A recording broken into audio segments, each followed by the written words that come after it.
Le buzz, Bourgogne-Franche-Comté. Fréquence Plus. Fréquence Plus met la lumière sur vous, qui faites vibrer la région. Lumière sur Roberto Alagna, le célèbre ténor qui enchante la scène lyrique depuis près de 40 ans et qui a inscrit plus de 60 rôles à son répertoire. Il a foulé les scènes les plus prestigieuses au monde, de New York à Vienne, en passant par Londres, Milan ou Paris. Roberto Alagna a fait sensation aux Folies Bergères l'année dernière dans un spectacle musical de Jean-Félix Lalanne, Al Capone, dont un écho va nous parvenir le 7 mars au Parc des Expositions de Chalon-sur-Saône et le 13 mars à la Commanderie Adol. Roberto Alagna est notre invité. Bonjour. Bonjour. Alors avant d'évoquer ce spectacle musical, est-ce que vous pouvez nous raconter votre rencontre avec le guitariste et compositeur Jean-Félix Lalanne ? Oh là là, c'est une rencontre qui date de pas mal d'années, presque 30 ans. On s'est toujours rencontrés comme ça, on s'est toujours appréciés. On devait faire un disque ensemble de chansons italiennes. Et puis on s'est retrouvés ensuite, surtout par rapport à mes frères qui avaient travaillé avec Jean-Félix. Jean-Félix avait, transcrit pour guitare des œuvres qu'ils avaient composées pour piano et voix, des mélodies françaises. Donc il avait transcrit ça pour eux et pour une soprano. Et ensuite on s'est retrouvés encore plusieurs fois dans différents pays, et puis on a enregistré ensemble une chanson qu'il avait composée qui s'appelait Cantero, devenu un quatuor dans la pièce musicale Al Capone. Et puis ensuite nous avons fait notre disque Seigneur, la tournée dans les cathédrales et dans les églises, et puis on continue comme ça avec de nouveaux projets, de nouvelles compositions. C'est quelqu'un qui travaille jour et nuit et qui a toujours plein d'idées, qui a toujours plein de mélodies en tête, et voilà, j'aime ce genre de personnage. Vous avez parlé de la chanson Cantero, c'est comme ça que s'est fait le lien pour vous retrouver ensemble sur ce spectacle Al Capone ?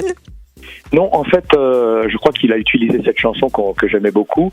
Il l'a adaptée pour en faire un quatuor dans la nuit de l'amour, donc dans une scène qui est assez terrible, puisque Capone, c'est la nuit de la Saint-Valentin, donc et on appelle ça la nuit de l'amour, mais aussi la nuit de la mort, puisque on a Angoune qui joue ma maîtresse, qui est dans sa chambre et qui chante une certaine mélodie.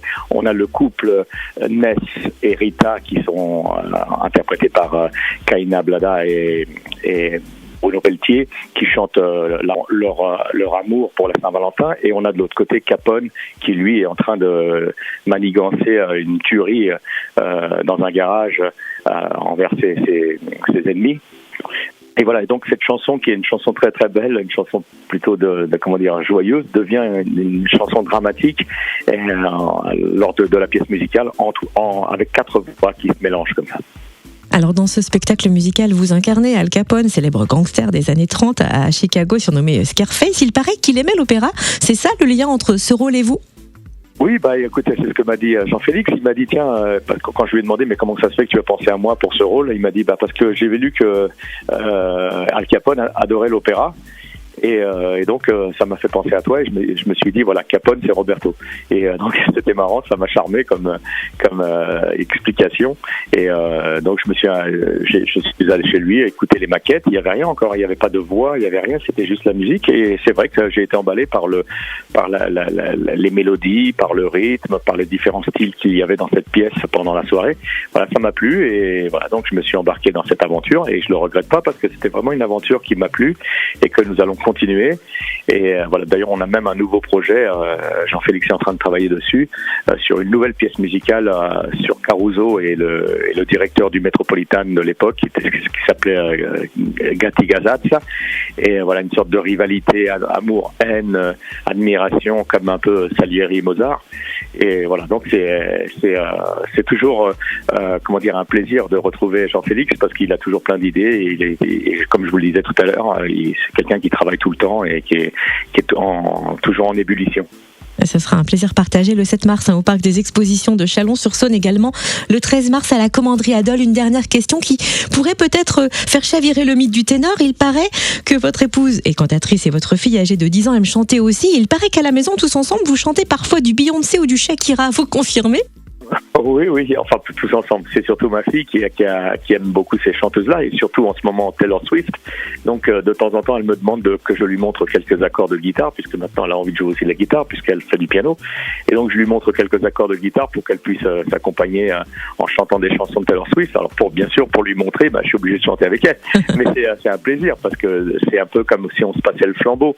Et voilà, donc c'est vrai que c'est ça la beauté de la musique, c'est que c'est intemporel.